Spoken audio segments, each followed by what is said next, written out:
Well, I am so excited this morning to have with us somebody who he is so proud of his title. It's ridiculous. He makes me call him in private. He says, "Call me Master Sergeant David." He makes me do that. No, I'm just kidding.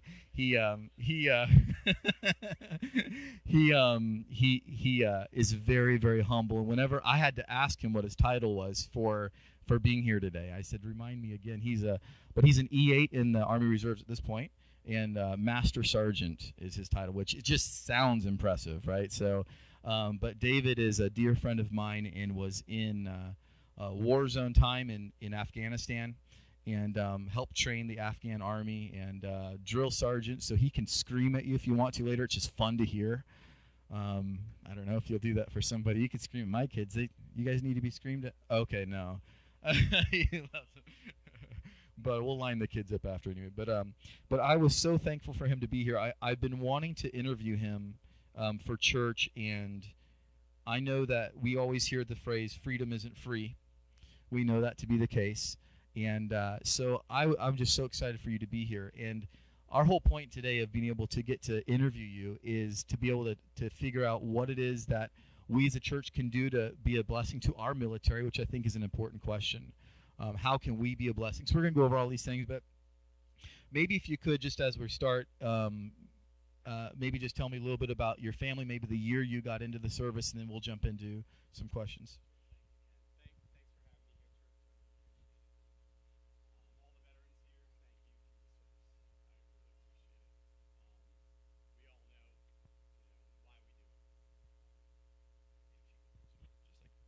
Eat it. Yeah, just eat it for us. Sorry about that. Usually I'm pretty loud. Well, I first joined the Army. I don't want to get into a long bio, but I first joined the Army in 1985 when I was in high school. And I had my father was a serviceman as well in the Vietnam area, and he was my mentor, so to speak. So I joined the Army, and 2 days after I graduated high school, I went in the Army. As a reservist. I've been a reservist all my life, still currently in, close to 32, I can't count right now, 33 years, I'm not sure. But it really means a lot to me, and for the youth and the young soldiers that come in to the Army, that they have a figure or somebody that they can always look up to help guide them. Because it's always a challenge when you're a young little troop, going through that. You always need leadership, and a lot of our children these days really lack that. I actually retired in 2006 out of the military, and then I came back because I felt the need that there was a void that young soldiers need to still learn, and I can physically do it, and I can mentally still do it, so that's why I do it. But in a nutshell, that's pretty much it. So could you tell me, because this is always interesting to me, so you have a man here who loves Jesus, Amen. Who wants to have his quiet time, and as faithful as you can be with that. But yet there were times where you were a drill instructor and getting in people's face and screaming and scaring the freedom into them. Is that a phrase? I don't even know. Well, I don't know if that's a phrase or not. Has anybody here seen Full Metal Jacket? Okay, so you've seen Full Metal Jacket. So basically, I'm that guy. Yes. But it's so challenging to walk a line between getting into somebody's face, teaching them, and it's a big philosophy of why you do it. The reason why you yell at young troops and scare them to death is because when they get into a difficult situation where they're going to have a lot of loud noises, explosions, gunfire, and things of that nature, where they need to be able to still handle all that stress of somebody yelling at you and everything and still accomplish the mission. And that's why we do it. And it's, of course, building them up to be stronger and take what they're about to see or what they're about to experience or what they signed up in their life to do, exactly, how they're going to be able to cope it. It's a coping mechanism for them. But it's not to say that I'm not proud of what I did. Sometimes I had to do some challenging things, and that's like a rope that you walk on. And that was during the week. Ken and I were talking back and forth, and I said, it's funny. It's James, the book of James, the whole chapter, pretty much, is kind of how I feel like you have to live your military life, and you separate Jesus, God, and what you have to do to defend the country. And a lot of times, those things kind of like come into each other. And you have to make decisions. You got to make smart decisions. And Ken and I were kind of talking about that a little bit. So was there ever a time where you're in a young guy's face, teaching him what to do, and he obviously they're going to get upset at you back sometimes, I imagine. Yeah. Whether they say it or not is you can see it on their face. Right. And so then the next day you come to them and you're like, hey, let me switch directions and talk about my testimony with Jesus. I know that's difficult sometimes in the field. As you know, the last degree that I got was for chaplaincy, so I'm aware of how all that works and what you can and can't say. But was that ever difficult for you to have, on one hand, and this is my favorite word of Jesus you've heard me say before, is meek, that he had power under control. And I see that as a soldier too, where you have this power, but you can show them, hey, I'm also under control and submitted to Jesus. Was that balance ever difficult for you to do both of those? That balance is extremely difficult because as a soldier, you can't discuss God. You can't discuss religion. You can't discuss politics. There's some things that you just don't talk about. And I can't preach to a kid and say, hey, the reason why I am who I am is because of Jesus. All I have to do is show of who I am, what I represent, and what you see. And God tells us everything that we do it in his vision, do it for him, and it just sorts itself out. It doesn't take a lot of explanation, but it's kind of like tough love. You can yell at them, break them down, and then you come around later on and put your arm around them. But you don't technically put your arm around them, but you show them that you love them. And that's how you gain the respect and the trust from them. And it's funny that you say that, and I know you're going to segue into Afghanistan, but one of the biggest challenges I had, and I had some good discussions with some Afghan soldiers. I had an interpreter, and we did actually discuss God, and their belief of God versus my belief of God. And I'm here to tell you it's probably not that far off. It's just that they tend to twist their beliefs. And so when you say it's not that far off, do you mean like their respect for a creator? Yes, they do believe that there is a creator, and they do believe that there's a God. But if you understand or know anything dynamics-wise as far as the Muslim religion is, they're not very secular. They're very, very, I could say they're probably, they're very median. They're not very extreme. There are extreme, of course, portions of that, but most of the people are good-hearted people. I would almost put that into the category of that they're also not as educated as the radicals. Yes. One of the things that this is just for me in my mind recently as studying the issue of Islam, I've come to the point where I hear people say, well, Christians also attack and blow things up. And here's the final conclusion that I came to is, but those are disobedient Christians, or they aren't Christians at all. Exactly. But even using the definition, they would be disobedient. Whereas instead of the word radical, I think it's more accurate even to say faithful. They're the faithful Muslims.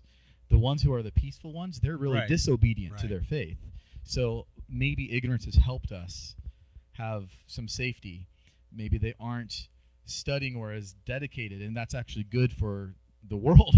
Right. That they are actually uneducated in their faith and maybe even disobedient. Right. To You their faith. hit the nail right on the head. That's basically it. They're not devoured like every hour. It's time to call the prayer. They're not like that. They're very maybe once a week. They live their life that pretty much like you and I do.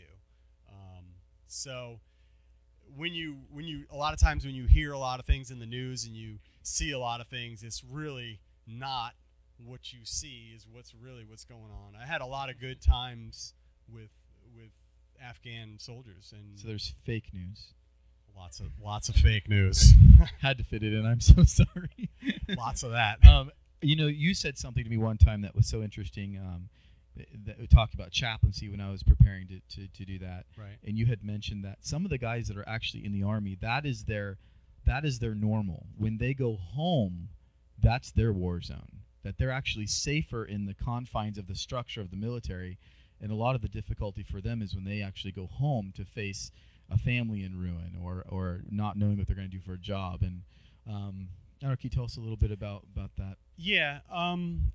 A lot of that's, of course, anybody who's been in the military here understands that you actually do have a family, and your family is within your arm's reach.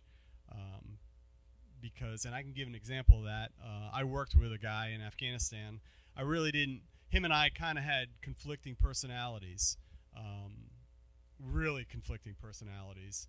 I just didn't like a lot of his brashness and whatever. I mean, I still prayed for him.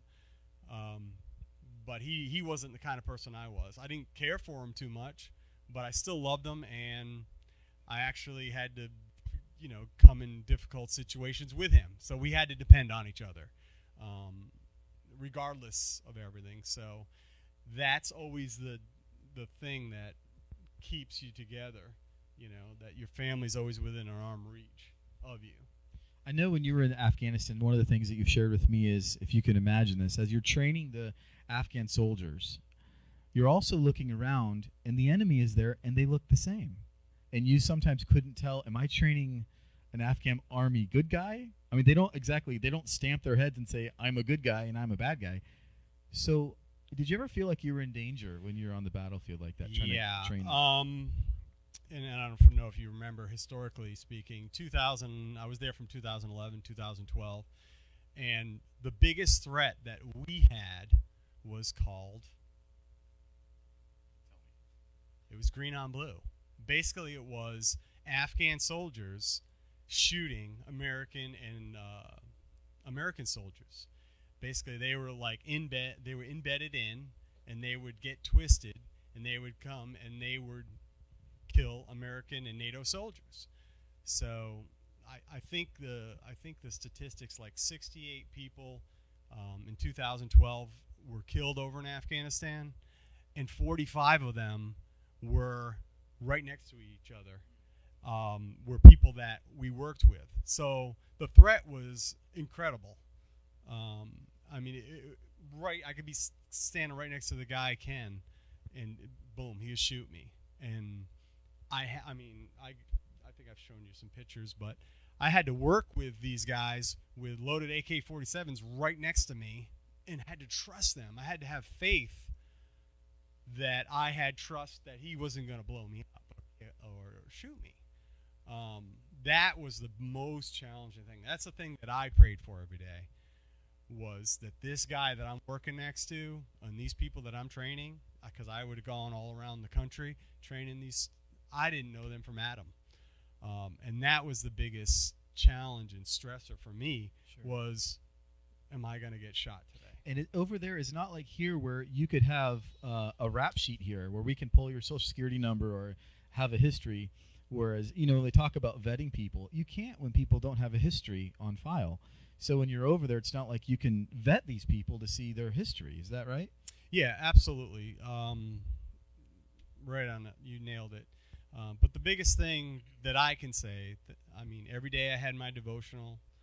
My mother-in-law gave me a calendar. Every day I'd read my devotional. And every day before I went out or went on missions or whatever, I mean, I prayed. I had to. It's what got me through what I had to get through. And it's easy to be distracted, but keeping God in my life every day really kept my sanity. So since most of us in the room don't face life and death situations every day, unless we're driving on I-4, that place is nuts. But anyway, other than that, but we're not in the same situations you were in. How did that affect? Obviously, I would think you'd have Bible thoughts, or at least spiritual thoughts in general, going through your mind, like, Jesus, am I about to see you? I mean, how did that change your view of eternity, being that close to that much danger? Well, I can tell you, it sounds crazy, but I never thought like that. I always had the faith that I was coming home. I always had the faith that I was coming home to see my wife and kids. I never once thought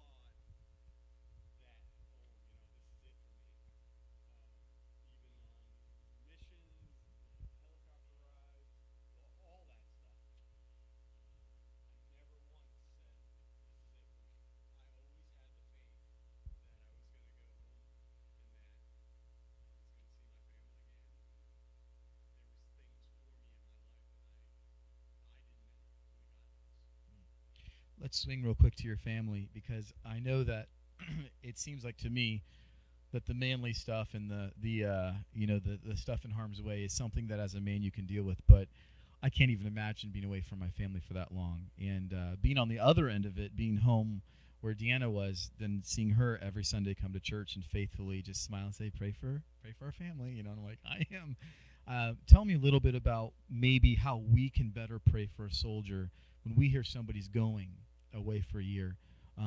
How does that affect a family? Well, thank you, because if it wasn't for you, you kept my wife sane, and the church kept my wife sane.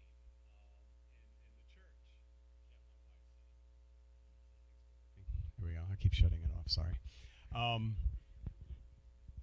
Thank you for keeping my wife sane. All you have to do is, talking from my wife, her telling back feedback was just the sanity of every week going to church and people praying for her and praying for me and praying for them and praying for my family. More than anything, just the now know that somebody really cares about you, really gets you through it. And thank you for that. Well, you kept us sane. I don't feel like I did very much, and I think that's the difficulty from the end of the churches is when I would see you and the kids, what do you say? Do you still miss him? I mean, what do you say? Are you okay? I think, is there anything more? I know we want to just be able to say, hey, we're praying for you. Are you doing okay? And that's all that we really knew how to do. But is there something more you could teach us as a church that we could do better than that?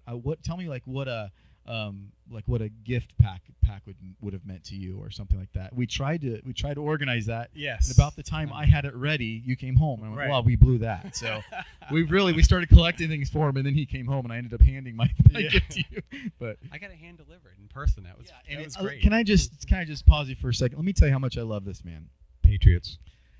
He has a football team he likes. Nobody knows the name of it. But anyway, it starts with a P and ends with Patriots. But anyway, they played the Seahawks, which is the best team in the NFL. And the Patriots beat the Seahawks in the Super Bowl. I bought this guy a hand embroidered. I did it myself. No, I bought it at Bed Bath and Beyond, but it was a blanket tapestry of the Super Bowl, and it was forever embroidered. The Patriots beat the Seahawks. So I was crying when I checked out. They're like, "Sir, are you okay?" And I'm like, "I shouldn't be buying this," And it was this big thing, and they called the paramedics and everything, and I bought it. None of that happened, but I did buy it. But that took a lot of love. Just want you to know that. I know, and I appreciate it. appreciate it from the church. I know how hard that was, It was. for you to Very painful. to give me that, and I appreciate that. What you can do as a church, it's always good to blanket things, but I would recommend that you actually seek out somebody, and don't seek it out. Let God seek it out for you. Find somebody or some small group and just bless that one group. And that's probably the best thing you could do. And bless them with just something from home. And those of you who've been there, you know what I'm talking about. I remember telling my wife she sent me something in the mail, and the first thing I did is I picked it up and I smelled it. You know what I mean? It was the smell of home that was, probably more important than whatever it is she gave me. I honestly don't remember. I think it was a T-shirt or something like that. And that was more important than probably the thing itself. And it doesn't have to be much that you give to a group or a small group or to a person. It might be something. And use all the senses. Definitely, for sure. So one of the ideas I've always had for our church that I'd love to be able to implement, I want to get your thought on this, is as we're growing as a church, I've always wanted to pick out, just for now, just like maybe one soldier. Here's my problem, and I think the disconnect for a lot of churches is I don't know how to find that one soldier. I don't know how to go find that person. But I've always wanted to find that one person and know their name and pray for them. And as a church, we can collect things and send them to them. I feel like there's such a disconnect, and I want to get better at that as local churches. I want to get better at figuring out how to do that and connect a soldier that's away from their family to our local churches. I'm sure people have already figured that out, but do you think that's something that would be an encouragement to them, or what should we send them if we all signed a card? I mean, what is it that a soldier, I don't know if they know Christ or not, they just said, hey, some church is praying for me or whatever. What would that do? Would that impact a soldier's life, do you think? Yeah, absolutely. I think it would. And I know it's hard. It's challenging when the outside trying to look in to get somebody. In the most vulnerable among us are those who don't have family. There's a lot still, without a lot of information, there's still people going over there, leaving soon to do things. So it's hard to make that connection. I can probably try to see if I can help you. That'd be great. We'd love that. And see if I can get you to link up with a group, and I'll help. I'll be a conduit on that. That'd be great. We'd love that. I'll be a conduit on that. I think it's one thing for us to come together on Sunday and say, Lord, just God bless America, and pray. But like you said with the book of James, if somebody comes to your door and they're hungry, you don't just say, hey, you look fantastic today, God bless you, and shut the door. You got to feed them, right? So I would love for us to do more than just give a general prayer for America. I'd love for us to pick one soldier if we can, and as God grows our church, we'll get another one and another one. But to have that actual connection with a real person is something that I would like for us to do. Is that something you guys would be on board with? Wouldn't that be great? It'd be so easy. It's not even a monetary thing. We just have a gift basket and put things in there as we can, and in a card we can all sign, that kind of thing. Yeah, it doesn't have to be much. It's okay. Great. Yeah, I'd love your contacts on that. I'll help you. Great. We'd love that. I know you talked about the book of James. Do you remember what specifically from James? Was it that part I was just talking about? Yes, and really 12 and on, I think represents a lot of what you have to deal with as far as being a soldier, a follower of Jesus Christ, and trying to mix those two together. And of course you've got to have, you're stereotyped. And I think pretty sure he's pulling that up right now. Yeah, I was trying to, and this is being... But a lot of what the book of James 12 and on says is a lot of struggles that I think that anybody who's been a soldier, once you read the book of James, you'll understand. You'll say, yeah, it's challenging to have those influences and to deal with them. So are you talking about chapter 1, blessed is a man that endureth temptation, that one? Yes, Okay. and not temptation as what you think Okay. is temptation for a lot of things. Temptation to not do the right thing. Okay. Because that literally just talking about trial. So obviously being a soldier away would be a trial. Yes. So you're saying and I love this passage in James so much because it's a progression. It's saying that if you do this, then this will happen, and this will happen. Right. In this verse, it's saying that if when we are tried, we'll receive a crown of life, which the Lord's promised to them that love him. Let no man say when he is tempted, I am tempted of God, for God cannot be tempted with evil, neither tempteth he any man. It goes on, this is the progression part that I love in verse 14. But every man is tempted when he is drawn away of his own lusts. When lust conceiveth, bring forth sin, and sin is finish it, brings forth death. Do not err, my beloved brethren. I think that's such a pertinent passage for today, that progression of sin that can tempt you, and then when this is done, then this part of your life is now dead, but you didn't see it. And when that's dead, I can't discern this, and now I'm in over my head. Right, and it's progression. a snowball effect, but it's always that challenge to face that. And I think that's got to do with even in your walk with Christ, as Christians, like we all are. You just don't flip a switch and say, okay, I'm saved today, and everything just happy-dory, life goes on. It's not like that. You and I know that. It's always a walk that you have to continually, you always have to feed it.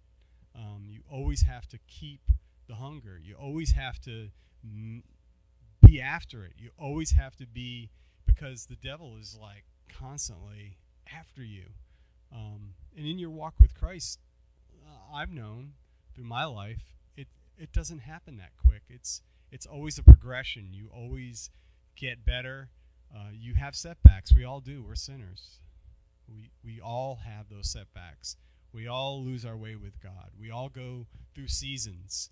It happens to you, it happens to me. And for me to sit up here and say that, it's not right. We all have problems, and we all go through these things. And the challenge is always fighting that off and always growing in your faith. And it's not easy. So with the time we have left, I want to swing just for a second to the Apostle Paul. A lot of the times uses the illustration of a soldier, fighting the good fight, being in bonds, this kind of idea. He always goes to this idea of being in war, even in the book of Ephesians, being armed with the armor of God. And I'm just wondering if you could help us this morning understand a little bit about when Paul is talking about being a soldier for Christ and having the preparation of your feet shod with the preparation of the gospel, the breastplate of righteousness, and so forth. It's interesting to me that in Ephesians 6, the only offensive weapon given, which would be like our gun now, but the only offensive weapon given in Ephesians 6 is the sword. Yes. Which is symbolizing the Word of God. And I'm wondering, could you tell us for a moment what it would be like to be in the heat of battle, which I don't know. I know you've been in some scary situations, but let's just even go further, and let's go Saving Private Ryan style, where these guys are just being shot at, and half of them die, half of them live. Let's take that, and let's take away their offensive weapon. As a soldier who has smelled the foreign field and been scared in that sense and feared for your life, what if I were to send you out there and take your gun away? How do you feel at that point? What is the natural progression if we take what Paul is talking about and take away the Army's offensive weapon? Well, I can tell you the first thing that comes to my mind, and that's faith. You have to have the faith. If you don't have the faith, if you don't have a deeper faith, and I mean just faith in God, but faith in what you believe, in your convictions, you won't have anything. And an example of that is, and I'll use an army analogy to it. We'll always, when we go out to combat and battle, we'll put on all this stuff to save us. Flak vests and this and bulletproof vests and Kevlar helmet and all this stuff. A lot of times, like in a lot of situations that I was in over there, I couldn't put that on, because what it showed was I'm the guy who's all armored up, and the Afghan guy that I'm standing next to, he doesn't have nothing on. So what is the symbolism of that? And a lot of guys I work with, I was like, I'm not going to wear that, and I didn't, because I had faith that I knew in the beginning that I'm going to come home. I've got something else to do. And to me, I can't even underscore, underline, bold, italic, print, underline more than that is faith. So I suppose that might be where our analogy breaks down, because the Bible analogy for it is saying that if you have the faith, then you'll have the Word of God, which is your offensive weapon. So I get where you're coming from, but it's kind of almost self-contradictory, because you're having faith saying, God, protect me. Yep. But in the Bible, it's saying if you have faith, then you'll have the Word of God on your side to fight back offensively. So I suppose maybe if we were to say it a different way and say, if our entire military had no offensive weapons, in general, just let's take the spiritual aspect out of it for a second. Mm-hmm. Militarily speaking, how powerful would we be if we had no offensive weapons at all? Well, physically you wouldn't be. Right. So you'd have to have faith. So if we take the imagery that the Apostle Paul gives us in Ephesians 6, we're dead in the water spiritually if we don't have the Word of God. Yeah, if we don't, we don't. And I mean, in our military is built on it. I mean, most people are Christians. Our country is built on it. It's on our money. We live by that. Once again, going back to the president's speech last night, he mentioned in his speech, he said that while he's the president, he's not going to let people steal God from government. He said that last night. He said, I'm not going to let people steal prayer from public schools, and I'm not going to ignore that we believe in God. He even said in America that we worship God and not government. And I heard a lot of cheering when he was saying that. I think I sense, at least me, it seems like there's a revival coming to our country with a lot of the things that I'm hearing that I haven't heard for a long time. Even though George W. Bush professed to be saved, I didn't hear this kind of talk. I agree. So it seems like there's something different happening in our country right now. No, I agree. And I was brought up in the 70s, the young kid, through the 80s and all that stuff. So I remember Pledge of Allegiance and all that stuff. And God was in schools then. We need God. Our kids need God. My wife and I and our family, we sacrifice every year to send our kids to a private school so God is in their life. Every year, God provides. My wife and I have said that every year is like, I don't know how we're going to send the kids to school this year. It just works out. And every year, we our kids go to the school, and we have God in school. When I was brought up, I had God in school. Seems over the last maybe 15 years or so, people in government have been trying to take God out of school, and I think you're right. We're on a great track to starting to put and get to the real thing. What's the real thing? I heard somebody not long ago from a church far away, nobody knows him, but somebody else at a different church told me, they looked me in the eye, it was a leader at their church, looked me in the eye and said, it's getting so dark nowadays, I don't think a church can succeed. And I thought to myself, how silly. That's like saying it's so dark in this room that my light won't make a difference. I see now as the best opportunity in maybe the history of the world to start a church and to get a vibrant church going. So I think the more hurt there is in the world, the more confusion, a beacon of truth is going to stick out like a sore thumb now, maybe more than ever. Right. So I'm excited for what may be with our country in the future. Maybe God's given us one more chance and take us home. Either way, I'm excited for it. I don't know Amen. which one it is, but thank you so much for being here. Yeah, thank you It very means much. the world to us. Absolutely. And thank you for serving our country.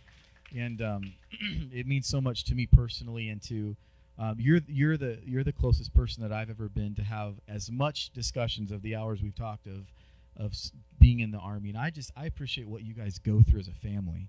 And you guys have helped deepen my appreciation for our military so much. My dad was in the Army, but that was before I was born. So, but he was in Germany. But you guys are the closest family that I've ever been to for you to be away for a couple of years like that. And I really am thankful for all that you've done for our country. It means so much to know there's guys like you that are out there that are representing us and that are doing so much for our country. So we are so thankful for you. I couldn't do it without my wife and my family. I really couldn't. Without her, I wouldn't be able to do it. It takes two to tango, and it's always a partnership. And she's grown and had to be strong, and a lot of things that she's done that she didn't realize she had it in her. When we first got married, don't mean to go off on a little tangent, but when we first got married, her and I both said, "Oh, we're not going to have kids. We're not going to have kids." And God bless us with kids. Like 3 years later, and she always said, "Am I going to be a good mom?" And I said, "Yeah, you're going to be a good mom. You're going to do great." And no, without her, I couldn't do it. Somebody was asking, how many children do you have? Just 2. They only make one of each, so I only got issue 2. Jared and Maddie. But, yep. Anyway, thank you, Ken. Absolutely, it's our pleasure, and we know that she's more impressive than you. We already knew this, but we were going to interview her this morning, but decided to just interview you instead because I know her time's valuable. So I don't know where I was going with that. Now he's going to beat me up. All right. Anyways, but thank you for being here. It means the world to us, and we're so thankful you're a friend of our church. So we hope to have you back at some point, and as we grow, we'll have you back and do bigger celebrations. So thank you so much for being here. Ken. Give him a hand, guys. Help him know you're thankful he's here. I will stand for the stars. I will stand for the stripes. I will stand for the ones who laid down their lives so we can breathe in freedom. Every woman, every man, for one nation under God. I will stand.